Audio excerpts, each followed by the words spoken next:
Well, when you break the rules of physics, something's going on. You're looking at before you a system that brought water to a much needed river system, the Colorado River system. And it was actually a counter rotation to a low pressure system that you cannot see, or you can barely see. Now that's kind of a little weird because low pressure systems usually have water in them. The reason they have water is because of uplift creating the low pressure. Uplift in the northern hemisphere creates a counterclockwise rotation. So almost all counterclockwise rotations are associated with a hot spot. And that hot spot is over water. And it's fifth grade science to even the fourth grade people. It's fifth grade science. When you heat water, you get evaporation.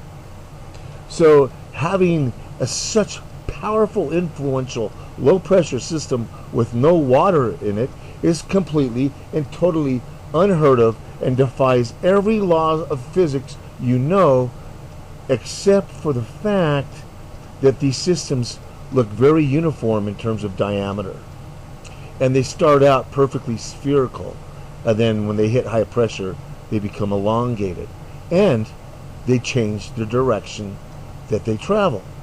They are called ghost systems, at least that's what we call them, and hopefully one day that phrase will become more common than not. A ghost system that is so powerful it can influence where the water goes. We switch to a different altitude and a different wavelength, and we see the more particulates that are in the air. There are a lot of particulates in the air that are not clouds and not water. So these show the system now. That ghost system, no, the problem is it's a dry system. Something that big, that powerful, over water simply must.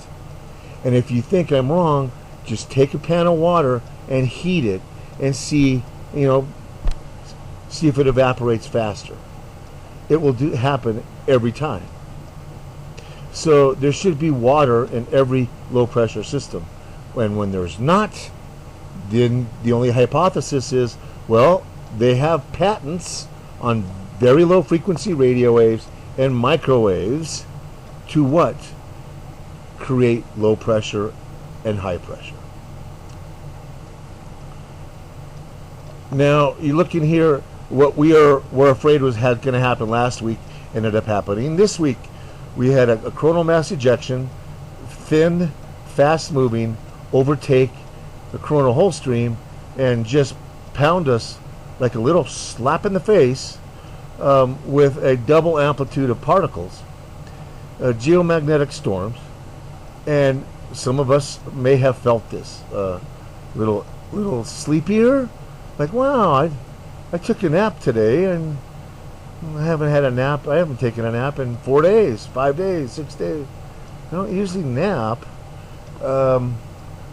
So, little irritable, loss of appetite. Well, Mercury finished its transit. We showed you the beginning associated with flares. During direct alignment, it kind of calmed down. And then as it breaks its gravitational, its weak magnetic attractions, it causes a recoil on the sun, and the active regions are especially sensitive to recoil. It's kind of like a highly energetic pocket that can't tolerate a recoil.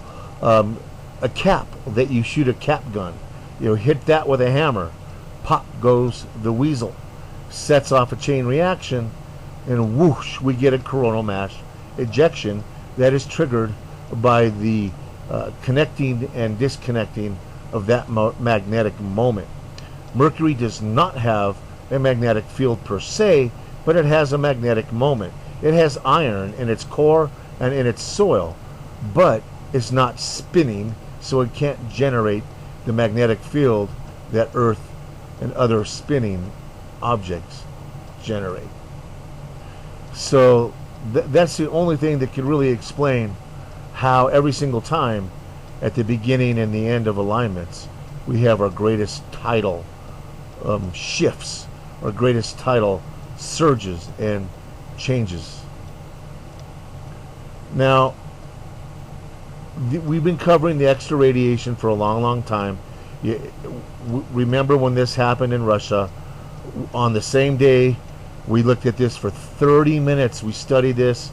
I discussed it with a few people, made 2 phone calls, concluded this was a methane blowhole. We knew it wasn't volcanic. It was not venting. It was not bubbling the water. Amazing. And yet the force blew things outward. So when you heat gas like methane, the mass to volume is significant. It expands. And when the permafrost melts, no longer can hold back the pressure. So imagine increasing the pressure inside a balloon and then weakening the skin of the balloon. Pop. And the problem is this was a precursor of things to come. We knew it. My subscribers knew it. You knew it. And lo and behold, what has happened is these blowholes have started to occur by the thousands. No, they're not all this big. But there are thousands that are blowing every single month. And okay, so we've already calculated the permafrost methane, what it's going to do to our climate. It's not good. We have to start geoengineering to save our infrastructure, to save our planet. Caribou no longer have the lichen. The caribou are diseased. Caribou are dying and starving because sometimes the warm sun melts the permafrost, and then the cold night freezes it over in a hard freeze that they cannot get through to the lichen. And they starve. Just like that.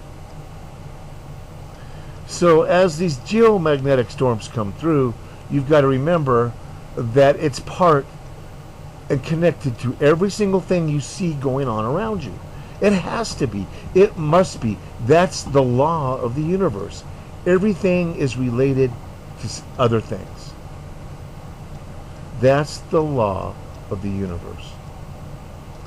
And so mankind's reaction to what is happening in the universe, in the solar system, to our climate, to our oceans, to our governments, to our food supply, to our health, to our disease management and public health. I mean, all of these are issues that are at the forefront of every living human being that walks the earth, no matter how thick your rose-colored glasses are. It's all related. So we have to have a strategy to get through this. One of them is to plant food that is drought resistant. But drought resistant food, things that are drought resistant, are susceptible to freeze. So you have to have something that comes back every year, that regrows. You can't just have something that when the frost hits, you're done. That's not a good strategy. So what's going on in the solar system directly pertains to what's happening with human beings right now in government. It has to be. It has to be connected.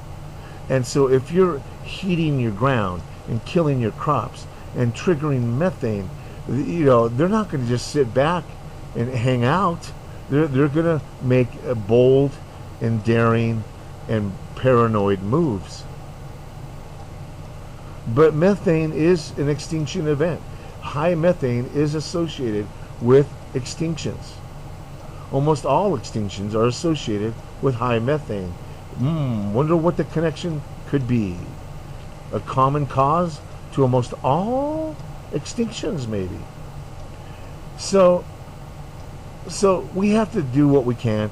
So that's how we we stumbled upon the moringa tree as a means to survive.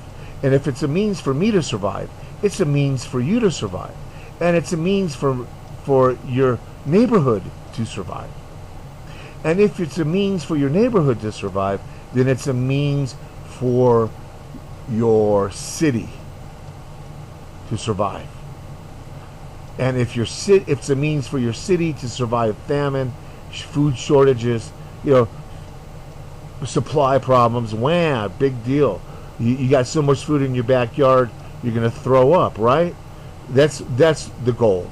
And it can be done, but it has to be done quickly, because if in fact there are powers that be that don't want this to happen, they will keep it from happening. It's very easy to sabotage what I am trying to do and what you should be trying to do, and what every single awake human being should be doing is getting ready for the impending collapse of a dollar, and to get ready for food shortages and another lockdown. I mean, and I'm not saying this is for sure, but I'm saying if you're not preparing for it, you're stupid. It's like a tornado comes through, levels your house. So you rebuild your house, but you don't rebuild your storm shelter. How really idiotic does that sound? So all of this has happened: the plagues, the supply shortage, the warehouses burning down, dozens and dozens of huge and major players in the food industry burning down in 6 months, not just on American soil, on every continent and in every country. Totally amazing. So this is how we do it. We get a tree that you can eat. It's not lettuce, which only grows a foot high, 2 feet high.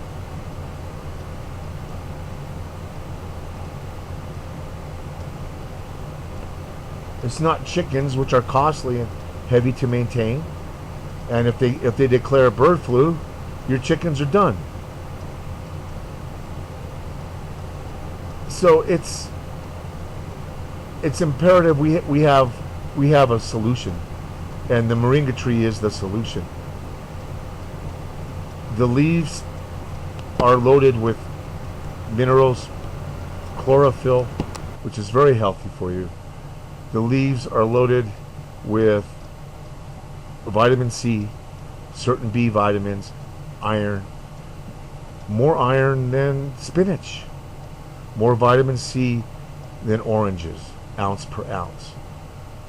So it would be like having a spinach tree and an orange tree growing in your backyard with just unlimited supply with respect to the leaves. The hugely, vastly advantage, the biggest advantage that this tree has is you can plant the twigs. If you cut them off in a graft fashion and plant them, they'll grow into a new tree. So you don't have to rely on a pod production to get more trees going. You before the frost, you just trim and start them, and you can start all of these indoors. Now, moringa trees used to love full sunlight. Nothing, when it's a baby, should get full sunlight, including babies. Nothing should get full sunlight that's a baby. I don't care if it's cactus anymore. That cactus cannot tolerate 155 degree ground temperature. This is not going to happen. So you have to shade. And so what you do is you have a massive parent tree, and underneath that massive parent tree, away from the root system, but somewhere in the shade realm of the tree, plant 2 or 3 moringa trees. Plant them in a triangle. and then do so in another spot. Try to get between 6 and 10 started. By the time winter comes, you may not have pods, but you'll have so much nutrition just in the leaves. If you can get pods growing, then ding, you're getting protein going, and that's the goal. Get the protein going. So the only way you're going to get protein going on a moringa tree right now is to plant it yesterday. So already, you know, when I release these videos, it's amazing how quick everything goes bye-bye, you know. It's happened with just about everything I've ever recommended. After I recommend it, the price goes up. And so that happened with the yams and peanut butter during Comet Ison. I don't know if you remember that. Yams doubled in price in a month and a half. But it's not that many people were listening to me. It's just that somebody big had listened to me.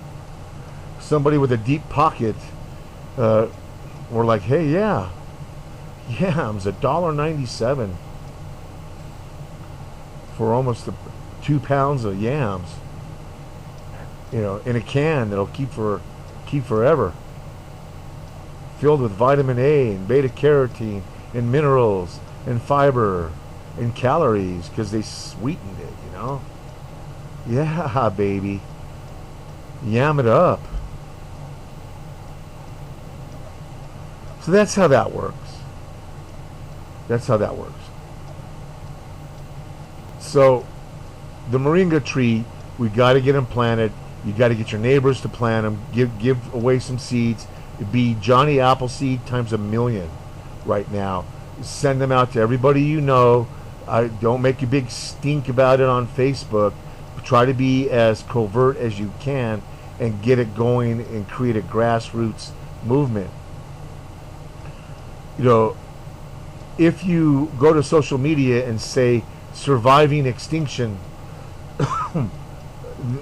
they may hinder your visibility. So, you know, things like planting this one tree can save your life. It is a lot more covert than this can save all of humanity from starvation. You know, if starvation is their goal, you don't want to go that big. You see what I'm saying? So, but we all got to put effort into getting these seeds out. And you can buy them direct from the grower. We try to get a wholesale on them, and you know, we submitted an EIN and we got a coupon code, and basically we give up almost all of our commission to actually beat their price. And so they're not happy when they have to pay a commission to somebody who's beating their price. So, but we're moving lots of volume for them. So say thank you very little. And so basically these seeds are edible. They have more protein than eggs. It's just the skins are loaded with polyphenols, like apple skin. Of the pod, I mean, it's just loaded all the way through and through with nutrition. It grows fast, and it's a tree. It's not a shrub. It's not an annual. It's just, it comes back every year. Cut it back 1/3, but try to keep it growing through the winter, because there's a lot of ultraviolet in the winter, and you can grow through the winter if you just protect the freeze. Remember to protect the freeze. When they tell you it's going to be 37, 36 degrees, you need to figure it's going to be 30 degrees. The only way you're going to get through these surprise freezes that just come washing through, state after state. So we try to use Plant Guru, but they're not user friendly. But we still try to use them because they're a grower. We're in contact with other growers, and we're really trying to get the word out that these seeds need to go out. We don't need to be eating these seeds. We need to be planting these seeds, and that's the word right now. So let's do this. And until next time, thank you for listening.